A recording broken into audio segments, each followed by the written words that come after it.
तिला नुसतं 2च दिवस बाकी आहे म्हणून आम्ही डायरेक्ट फुटपाथवर लावायला केलं सुरू. कारण की आता गिऱ्हाईकाला अट्रॅक्ट करायची गोष्ट आहे. हाय, माझं नाव आहे स्वप्नील, तुम्ही बघताय मिनी ब्लॉग्स आणि हे आहे होळी स्पेशल ब्लॉग.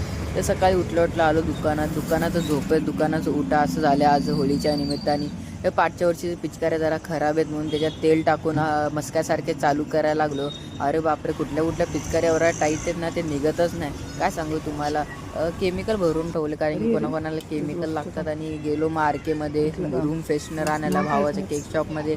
तर त्याला घ्यायचं ते घेतलं. मी तर सांगतो हे वालं घे ते वालं घे, ते घ्यायचं ते घेतलं. लायकी दाखवली शकत. नंतर असं बघा एवढं पिचकार लावलं रोज रात्री काढताना वाट लागली नाही. आता माझी पूर्ण लावून टाकले कारण की आमच्या बाजूला पण एक लावत होतं दुकान.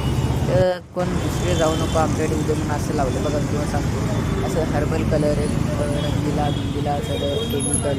हे केमिकल भरून ठेवलेत 10, 20, 30, 40, 50 असं आहे. हे मॅजिक ग्लास आहे. मॅजिक म्हणजे पाणी निघतं. कॅप्सूल आहेत. हर्बल कलर आहेत 25, 40 असे नॉर्मल कलर हर्बल टाईप. हे स्प्रे आणि हे बघा मटा बॉम्ब, ते KDFचा बॉम्ब नाही ना का, तसाच हा बॉम्ब आहे 1000 रुपयाचा. स्प्रे पेन पूर्ण आणि रिफिल आहे असा. भेटूया आता उद्याच्या ब्लॉगमध्ये होळी स्पेशल. परत आता येईलच आता होळीला.